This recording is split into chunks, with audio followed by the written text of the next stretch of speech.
Não é bom que o homem esteja só. Essa frase não saiu de um roteiro de um filme de romance, nem de um livro sobre uma história de amor. Ela saiu da boca do próprio Deus. E assim nasceu o primeiro casamento. Deus criou para o homem e a mulher e se tornaram uma só carne. A história do casamento tem origem nas mãos do Criador do Universo. Deus, em sua infinita sabedoria, instituiu a união matrimonial com o intuito de que ela fosse uma base sólida e duradoura na humanidade. Contudo, com o passar do tempo, o que temos visto é uma deturpação e constante bombardeio ao casamento.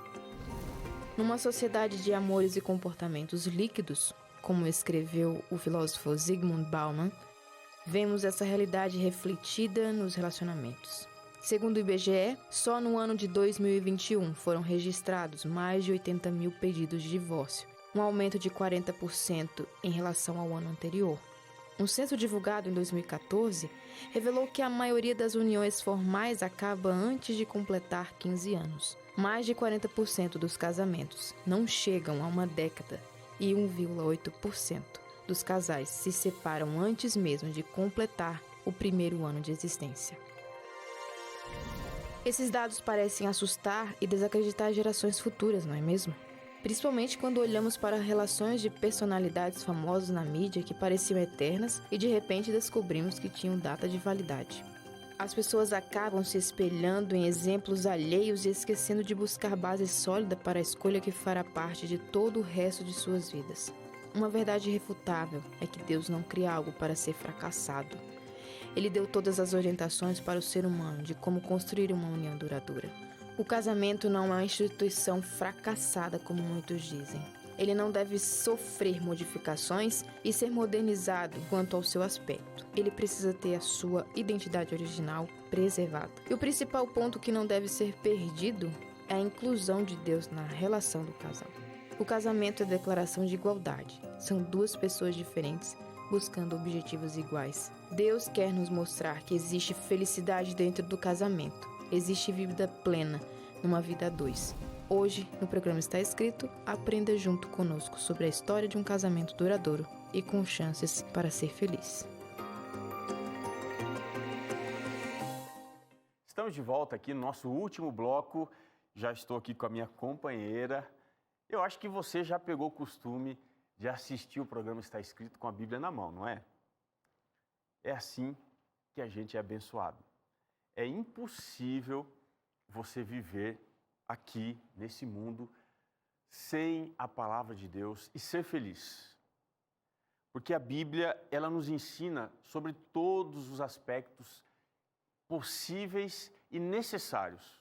Sem a Bíblia, a gente fica meio manco, a gente fica meio perdido. Então, olha, eu quero desenvolver cada vez mais no seu coração a paixão pelas Sagradas Escrituras, para você ir ao Está Escrito. Separe sempre um tempo para você ter sua comunhão com Deus. Quando você lê a Bíblia, não é você que fala com Deus, mas é Ele que fala com você. E hoje, nós vamos entrar aqui dentro do estudo do livro do Gênesis, essa série que a gente está fazendo aqui juntos. Nós vamos entender um pouquinho sobre a história do casamento. Será que o casamento é de fato um plano de Deus? Quando a gente olha aí tanto divórcio, tanto problema, a gente fica imaginando que talvez Deus tenha mudado de ideia e que haja uma outra forma para a gente ser feliz e garantir assim o nosso bem-estar emocional. Mas será que existe? Então eu quero convidar você a pegar sua Bíblia aí comigo, abrir em Gênesis, capítulo 2. A gente vai a partir do verso 18, ler aqui o texto que fala sobre a instituição ou o estabelecimento do casamento. Vamos juntos ao texto. Diz assim: Disse mais o Senhor Deus: Não é bom que o homem esteja só. Far-lhe-ei uma auxiliadora que lhe seja idônea. Havendo, pois, o Senhor Deus formado da terra todos os animais do campo e todas as aves dos céus, trouxe-os ao homem para ver como este lhes chamaria. E o nome que o homem desse a todos os seres viventes, esse seria o nome deles.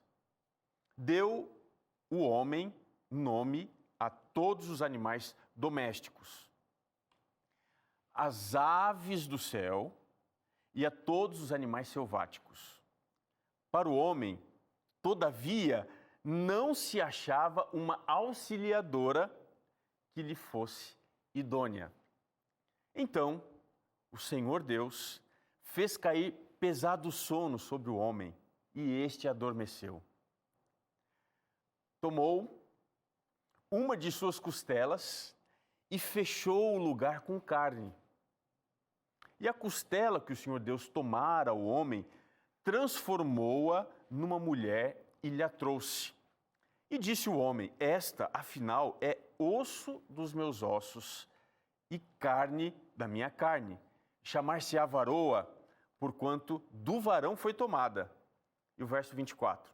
Por isso, deixa o homem, pai e mãe, e se une à sua mulher, tornando-se os dois uma só carne. Vamos parar aqui um pouquinho. Quando eu penso assim em casamento e na complexidade que o casamento demanda, eu me lembro de uma história que eu li algum tempo atrás. Uma história curiosa de um assalto a um banco. Um sujeito chamado Lawrence John Ripley, de 71 anos, ele decidiu roubar um banco em setembro de 2016, lá em Kansas, nos Estados Unidos. O detalhe é que ele entrou no banco e ele tinha um bilhete na sua mão e entregou para a atendente do banco. No bilhete estava escrito assim: olha, eu tenho uma arma, me dê o dinheiro. Você consegue imaginar a reação da funcionária? Ela então pegou o dinheiro que estava ali no seu caixa, a quantia era de $2.924, e entregou para esse idoso que estava do lado de lá, ameaçando. O detalhe é que quando esse homem pegou o dinheiro, em vez dele fugir, sabe o que ele fez? Ele se sentou na escadaria do banco e ficou esperando a chegada da polícia. Essa cena curiosa tinha uma explicação. Quando as autoridades policiais chegaram, ele contou para as autoridades que ele tinha escrito o bilhete na frente da sua mulher. Ele escreveu lá, ó, que era um assalto. E ele disse para ela o seguinte: olha, eu vou assaltar esse banco porque eu prefiro ser preso do que ficar com você mais um dia aqui dentro de casa. Você já pensou isso? Esse caso, quando foi levado para julgamento, a defesa alegou que aquele idoso estava com depressão e por causa disso ele estava incapacitado na época do crime. E para piorar a situação, o juiz que estava conduzindo o caso, ele condenou, no dia 13 de junho de 2017, este homem a 6 meses de prisão domiciliar. Que coisa mais hilária, não é mesmo? O homem que queria fugir de casa, preferia estar preso, ele foi condenado à prisão domiciliar. A ironia, né, dessa história, é claro, ela de alguma forma se aproxima com a realidade do casamento. É que as pessoas, quando elas se apaixonam e elas pensam no casamento, elas imaginam que a sua alegria vai ser muito maior. Mas em muitos casos elas acabam descobrindo que há um precipício enorme dentro desse formato de relacionamento que o casamento traz para a gente. E aí alguns começam a se questionar: mas por que a gente se apaixona? E alguns até dizem assim: olha, parece que eu tenho o dedo podre. Você já fez isso? Já falou isso alguma vez? Por que muitos dos nossos relacionamentos são tão tóxicos? Por que a paixão, que às vezes brota sem a gente conseguir controlar, ela apaga ou parece tirar da gente a capacidade de raciocinar, de usar a razão? Será que você já se cansou também de se apaixonar? E até mesmo está pensando hoje que o amor se transformou para você na maior mentira da sua vida? Será que existe esperança para o seu casamento? Será que existe esperança para o seu relacionamento? Agora, se há, qual que é o caminho para a gente reconstruir o respeito, o cuidado, o amor? Qual que é o caminho? O que a Bíblia fala? O que essa história que nós lemos tem a ver com o assunto do casamento? Eu queria compartilhar aqui com vocês agora uma informação bastante significativa. Ela foi divulgada no dia 29 de junho do ano de 2022 pela revista Isto É. Ela fez uma matéria e nessa matéria ela apresentava as 12 razões mais comuns dos divórcios. Olha, de verdade, eu espero que não seja o seu caso. Mas quais são essas razões? Vamos lá. Primeira razão, problema de comunicação, falta de comunicação no relacionamento. Segunda razão, falta de amor. E esse detalhe é bastante curioso, porque um estudo que foi publicado por um jornal que trata sobre assuntos de terapia de casamento, ele apresenta que metade, olha só que coisa interessante, metade dos casais recém-divorciados, eles apontaram falta de amor ou intimidade como a razão pela sua separação. O fato é que se casam, mas daqui a pouco o amor ele acaba. Eu não sei se foi o caso que você viveu no seu passado, na sua frustração, ou se é algo que você está vivendo hoje. Mas olha, a lista não para aí não, ela segue. Terceira razão, falta de intimidade. Quarta razão, não há parceria. Você casa para ter alguém do lado e descobre que você está sozinho num relacionamento a dois. Uma outra razão, quinta, é que as pessoas se separam porque elas não estavam prontas para se casar. Eu não sei se foi o seu caso. Você tinha o ímpeto, você tinha a vontade, mas não tinha o preparo. Pode ser que isso tenha sido também um vilão, ou esteja sendo um vilão para você. Sexto caso, apontado nessa matéria, os vícios. Interessante que em 2013, uma pesquisa do Centro Nacional de Informações sobre Biotecnologia, nos Estados Unidos, mostrou uma coisa bem significativa, que 1/3, ou seja, 1/3 das pessoas divorciadas apontaram o uso de abuso de substâncias como motivo da sua separação. Aqui você pode colocar o álcool, você pode colocar drogas recreativas, você pode colocar todo tipo de entorpecente. Isso também é um vilão para o casamento. Sétima razão, violência doméstica. E aqui a gente percebe que as mulheres, as crianças, o casamento parece ser o tecido mais estragado da sociedade. E o resultado disso é violência entre o marido e a mulher, entre os pais e as crianças. Isso também traz muito o divórcio ou a vontade de não viver mais a realidade do casamento. Oitava razão, traição. Isso aqui também é duro demais de lidar. Nona razão, falta de apoio emocional. Você precisa, em determinados momentos, mais de um ombro amigo, de um abraço, de palavras de afirmação. E isso é inexistente no relacionamento. Leva ao esfriamento e, ao mesmo tempo, leva ao divórcio. 10ª razão, isso aqui é bastante interessante. Cansaço. Cansei. Não quero mais ficar casado. Divórcio também acontece por essa razão. 11ª razão, problemas financeiros. Quem não cuida do orçamento, não está cuidando do casamento. E 12ª razão, senso de si perdido, ou seja, a pessoa perdeu a identidade, diz assim, olha, eu casei e já não sei mais quem eu sou. Agora, pensando sobre essas razões, que provavelmente, de alguma forma, se assemelham aos desafios que você vive num relacionamento, especialmente num casamento, a gente começa a fazer algumas perguntas. Será que o destino do amor é o fracasso? Será? Será que é possível você reconstruir um relacionamento que está em ruínas? Você diz assim, Senhor, eu não quero mais saber. Eu peço nem que o Senhor me dê mais paciência, eu quero que o Senhor me dê coragem para abandonar essa pessoa. Será que o amor, diante da luxúria, da face pervertida do sexo, ele se enfraquece e morre? O que existe de bom no casamento? Por que as pessoas ainda se casam? Eu queria agora com você voltar ao texto que nós lemos a princípio para a gente pensar nos desafios que o amor ele enfrenta dentro do relacionamento do casamento. Existem alguns vilões que são comuns a todos os casamentos. E esses vilões, de alguma forma, eles aparecem aqui de maneira subliminar dentro do texto que a gente leu. E eu queria pontuar aqui alguns desses vilões. Eu queria ver com você, no tempo que nós temos juntos, e eu peço que você me acompanhe até o final. Se você está com um problema no seu casamento, fica aqui comigo, não vai embora não, não muda de canal. Deus tem algo para te falar, através da Bíblia. Eu quero mostrar aqui para você, hoje, dentro do texto que nós lemos, 5 vilões que desafiam a estabilidade do casamento. Qual é o primeiro vilão?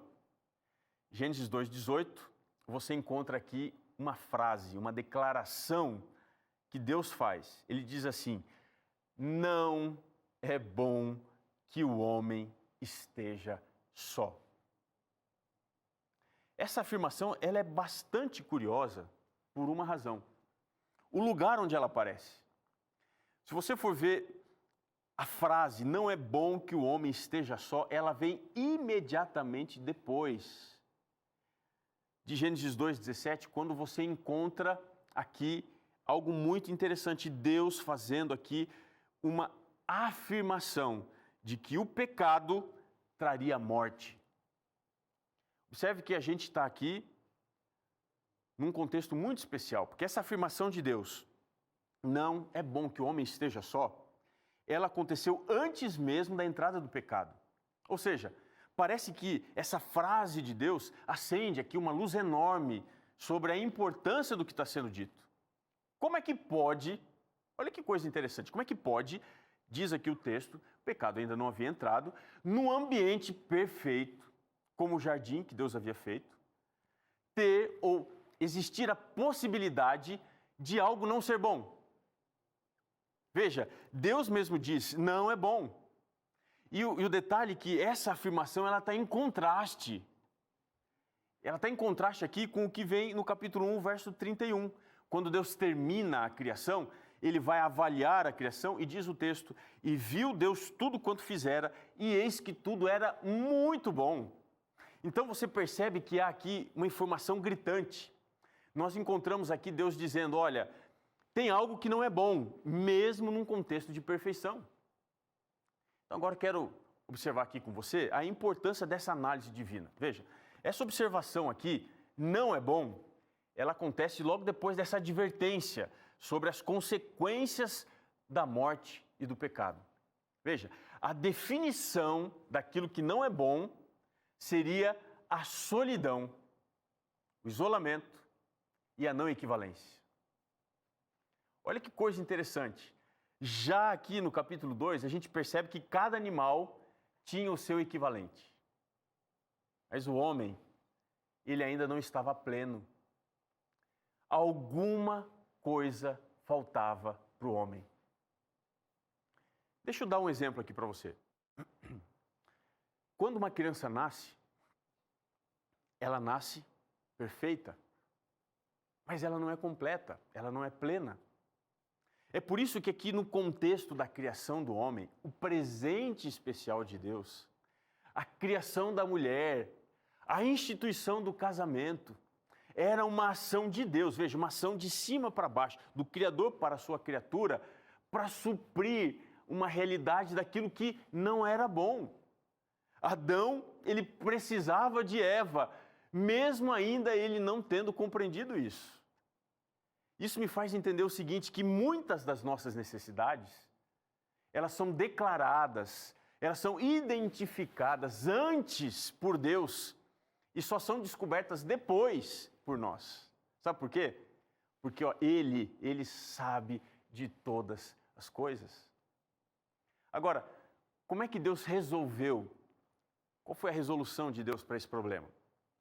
Deixa eu te dizer uma coisa. Talvez isso aqui vá chocar um pouquinho você, mas acompanhe o raciocínio comigo. O casamento não resolveria o problema da solidão, mas ele potencializaria a cura para ela. Se o casamento fosse a cura para a solidão, você acha que Eva ficaria sozinha quando ela se aproximou da árvore? Será que ela estaria ali sozinha? De alguma maneira, o casamento não havia também blindado completamente o problema da solidão. Agora, se o casamento fosse a cura, depois do contexto do pecado, também não haveria o divórcio. Ou seja, o casamento, ele não é o remédio ou a cura para a solidão, mas ele é parte do plano de Deus para um tratamento mais amplo ao problema da solidão. Deixa eu dar aqui um exemplo para você. Imagina o seguinte, o hospital, ele não cura ninguém, mas ele é o melhor lugar para você estar quando você tem um ataque cardíaco. Porque ali, olha, de alguma forma, vai estar uma junta médica para cuidar de você da melhor forma possível. Agora, o médico que conhece todas as possíveis soluções para o problema do coração, ele é tão importante quanto os equipamentos, os instrumentos que ele usa. Você até pode estar junto com um médico, o maior especialista cardíaco do mundo, mas se vocês estiverem na praia, ele vai poder fazer pouca coisa por você, porque ele precisa do hospital. Então veja, essa ilustração ela não explica assim com perfeição a dependência que nós temos de Deus e do casamento para combater a solidão, mas ela ajuda a demonstrar a dupla importância que Deus e o casamento tinham para neutralizar o problema da solidão. Olha, Deus é o agente e o casamento é o instrumento usado por Deus nesse processo. Ele é o hospital, ou seja, ele faz parte da cura. Hoje, o casamento ele não é perfeito, talvez o seu seja assim. Mas ainda ele continua sendo o meio usado por Deus para ajudar as pessoas a encontrarem a completude, o companheirismo, a cumplicidade. E por falar em cumplicidade, quando a gente vai aqui no verso 18, a gente percebe que aqui tem um segundo problema. Além da solidão, você tem a falta de cumplicidade. E como é que isso acontece? Uma das coisas mais difíceis que o casamento no Éden expôs foi o vazio, ou a necessidade que você tinha de se entregar a alguém. Você perceber a falta de alguém na sua vida. Esse vazio, ele não é natural. O homem não foi criado com esse vazio, ele foi aprendido. Mas como é que Adão aprendeu? Você precisa lembrar que Adão era perfeito antes da queda, mas ele não era completo. A completude, veja, ela nunca acontece com alguém vivendo sozinho. Nós podemos viver sem a presença de alguém perfeitamente, mas nós nunca conseguiremos, sem a presença de um outro alguém, sermos plenos completamente. Você entendeu isso aqui? Você pode perfeitamente viver sua vida, mas você não será completo. Por isso que o casamento entra no plano de Deus. Nós precisamos de Deus e precisamos ter o desenvolvimento completo do nosso caráter. Mas para a gente ser pleno, nós precisamos de alguém. Nós somos seres sociais, nós somos afetivos, nós queremos dar amor, a gente quer receber amor, ninguém vive sem amor. Por isso que a primeira característica que a gente descobre aqui de Eva, no texto bíblico, era a sua capacidade de ser idônea. O que significa isso? Essa palavra é bem específica. Significa alguém correspondente, alguém igual. É isso que significa ser idôneo. Aqui na língua hebraica, isso significa que através da idoneidade, ou seja, que nós encontramos a satisfação, nós encontramos a completude. Quando a gente encontra o que nós gostaríamos de ser, quando nós procuramos um outro ser e o respeitamos como sendo igual àquele que me completa, nós então nos tornamos cúmplices, parceiros. É assim que tem que ser o casamento. Não é espaço para hierarquia, comando, controle, esse tipo de coisa, apenas para entrega, companheirismo. Você não deveria se orgulhar de dizer, olha, eu mando no meu marido. Você também não devia dizer assim, olha, minha mulher, ela é submissa, tudo que eu falo ela obedece. Precisa existir cumplicidade. Mas tem um terceiro problema, que aqui nós encontramos do verso 19 até o verso 20. Que problema é esse? É a estagnação, a falta de crescimento. Essa segunda característica que a gente encontra aqui de Eva é a característica que mostrava a competência que ela tinha para fazer Adão uma criatura melhor. E a verdadeira mulher sábia é aquela que consegue ser como Eva, que consegue dar apoio, consegue oferecer ajuda. É aquela que, no sentido mais amplo, ela dá ao seu esposo a capacidade de ser mais forte. É por isso que Eva era auxiliadora. Por isso que ela dava ao seu marido condição de crescer e ser melhor. Mas qual era a natureza dessa força que ela oferecia? Você pode analisar em 3 perspectivas. Primeira, física. Com a mulher, Adão estaria mais apto fisicamente para desempenhar suas funções como mordomo que Deus havia estabelecido para ele. Mas a força também era emocional. A responsabilidade agora passou a ser compartilhada, dividindo as forças que a gente multiplica as nossas condições. Mas essa força também é e continua sendo espiritual. Ambos juntos eram mais fortes. A ameaça que existia ali na árvore da vida. Quarto problema do casamento, que a gente encontra aqui a solução. Existe um grande problema de dominação, do egoísmo. Veja, o casamento, queridos, é a realização de um sonho. A mulher foi criada num estado de sono profundo do homem. É o resultado da sua imaginação, do seu desejo por alguma coisa desconhecida. É por isso que o casamento ele nos faz sonhar com o desconhecido. Ele nos ajuda a sair do nosso universo, das coisas controladas, para a gente viver um horizonte de conquista. Mais do que ser um lugar para sonhar, o casamento é um lugar de descoberta de virtudes. Você dar, você receber. É por isso que a mulher foi tirada do lado de Adão, para mostrar a importância do compartilhamento. O casamento, ele só pode ser uma bênção quando os dois dividem assim, olha, lado a lado, ombro a ombro, a vida, os planos e as expectativas. E finalmente, o casamento era uma transformação da condição individual. Veja, o texto diz que a mulher foi transformada. O casamento ele nos transforma em algo diferente. Da costela do homem, Deus transformou a mulher. O casamento ele deve nos transformar na melhor versão individual. Eu quero ir para o quinto e último ponto aqui, o mais desafiador. As pessoas procuram um casamento pensando numa coisa, pensando no sexo. E o casamento é uma ferramenta de Deus para combater a imoralidade. O sexo dentro da realidade do casamento é a última das afirmações. Veja, ele é colocado lá no final. Mas para muitos ele é a primeira das necessidades de procura. Tem muita gente que procura um casamento para ter sexo livre e descobre que talvez essa não seja a melhor opção. Olha, não existe um relacionamento livre, não existe um sexo descompromissado dentro de um casamento verdadeiro.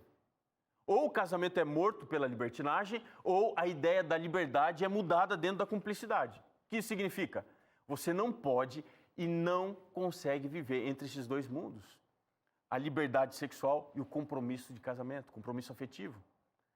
Não existe ligação mais forte do que a que o casamento oferece. O sexo foi o meio usado por Deus para unir duas pessoas em uma só. E agora eu vou te dizer uma coisa. Está faltando sexo no seu casamento? Está faltando cumplicidade. Está faltando união.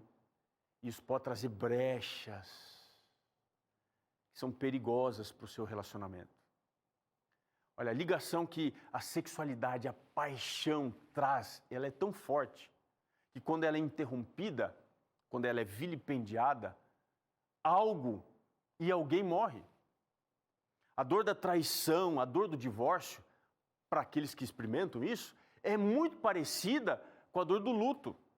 Então, se você está pensando no divórcio, lembre, se você praticar isso, se você for finalmente ao divórcio, lembre-se, algo vai morrer, alguém vai morrer. Sabe por quê? A gente não pode banalizar a imoralidade sem colher os seus frutos terríveis.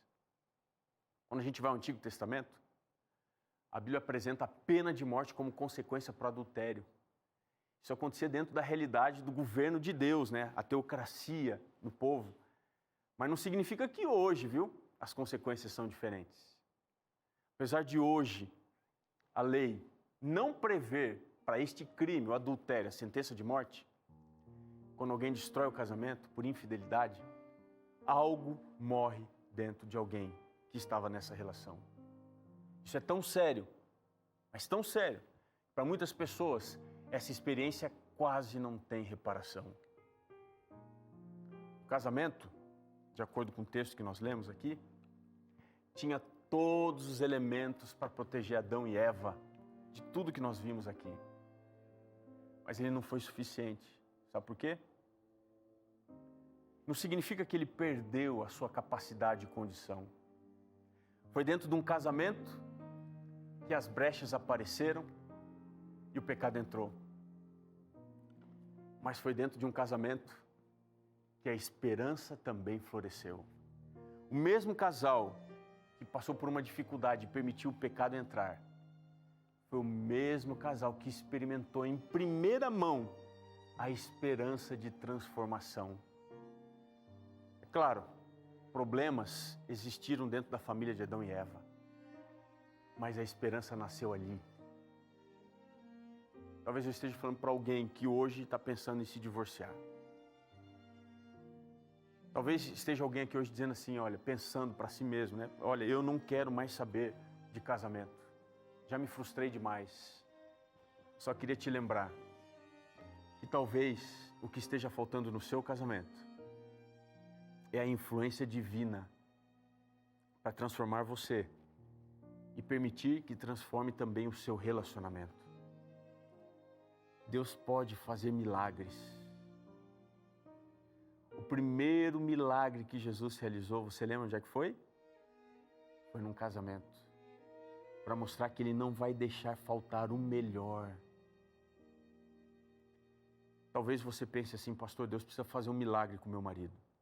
É isso que você precisa? Pois é isso que você tem que pedir. Você tem que clamar. Eu me lembro que pregando em algum dos lugares aí do Brasil, uma pessoa me procurou e disse assim, pastor, olha aqui o meu marido. Eu orei 40 anos para Deus mudar o coração desse homem. Ele me traía, ele não queria saber de Deus. E hoje, pastor, ele é líder aqui da nossa igreja. Sabe o que isso significa? Que Deus tem os milagres necessários para a sua felicidade dentro do casamento. Vocês podem desfrutar dessa intimidade, dessa comunhão, tendo a certeza de que Deus está conduzindo todos os aspectos que sustentam e mantêm o amor entre você e a pessoa amada. Nunca é impossível recomeçar. Está perto aí? Está assistindo perto da pessoa que você ama? Do seu marido, da sua mulher, da sua namorada, do seu namorado? Eu queria te dizer que com Deus, aquilo que está no pó se levanta. Milagre acontece. Ele multiplica a esperança. Ele transforma não só a água em vinho, em motivo de alegria. Ele transforma a tristeza, o choro. Ele transforma o preconceito.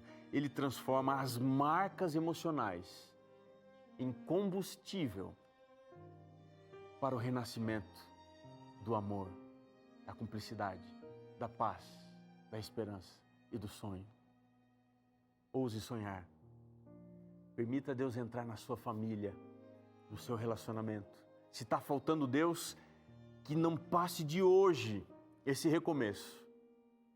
Eu tenho certeza que Deus vai fazer você se impressionar com os milagres atuais que Ele pode fazer no seu coração, na sua casa e no seu relacionamento. Você vai ouvir uma música agora que a Joyce vai cantar. Eu peço para que Deus te dê coragem para se entregar completamente e viver a alegria de um recomeço, porque Deus tem poder para fazer isso.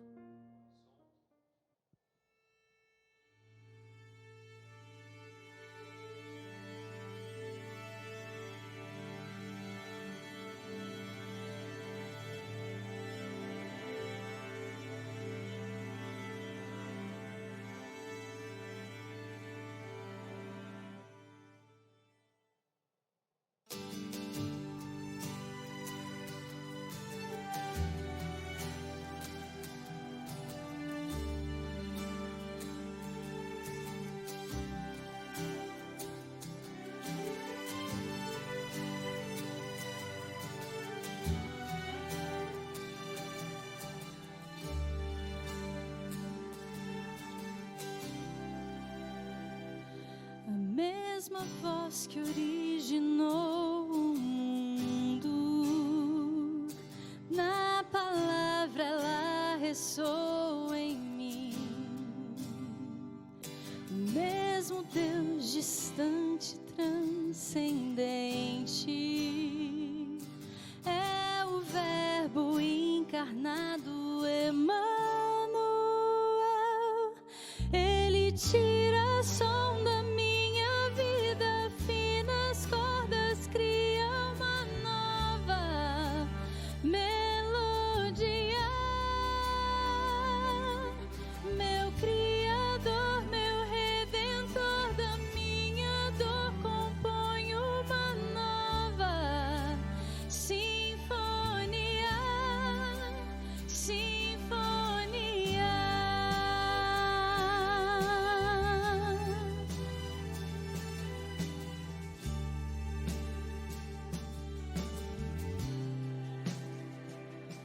Mesmo Pai que em silêncio sofre, me espera na estrada, vi. O mesmo Cristo que não me condena, é o Salvador que diz: não peques mais. Ele tira som da minha vida, finas cordas, cria uma nova melodia. Meu Criador, meu Redentor, da minha dor compõe uma nova sinfonia,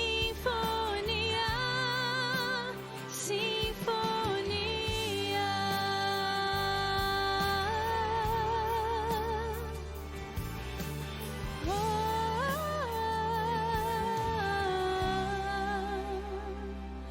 Ele tira som da minha vida, finas cordas, cria uma nova melodia. Meu Criador, meu Redentor, da minha dor compõe uma nova sinfonia, sinfonia.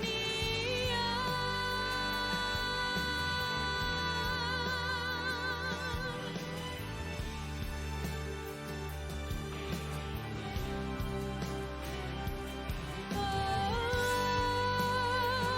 sinfonia,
Eu queria te lembrar uma coisa, que os nossos limites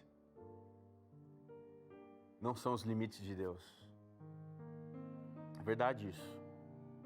Quando você pensa assim, olha, até aqui eu consigo ir, a partir daqui eu não vou mais. É porque você está falando da sua condição, da sua limitação. Mas Deus, Ele pode fazer muito mais do que você ousa pensar ou pedir. Infinitamente mais, diz a Bíblia. A ponto de restaurar uma coisa que já está morta, destruída. Deus tem poder para isso.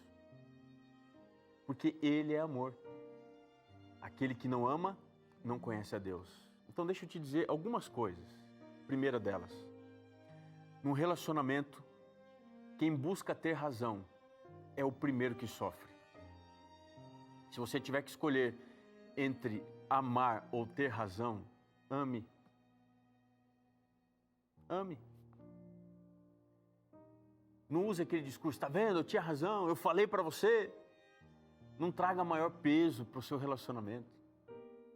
Segunda coisa, se você tem se excedido em algumas decisões, em algumas posturas, reconheça, seja humilde e retroceda se for necessário.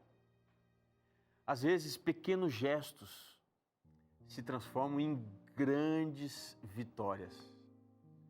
A virtude está naquele que sabe reconhecer suas limitações.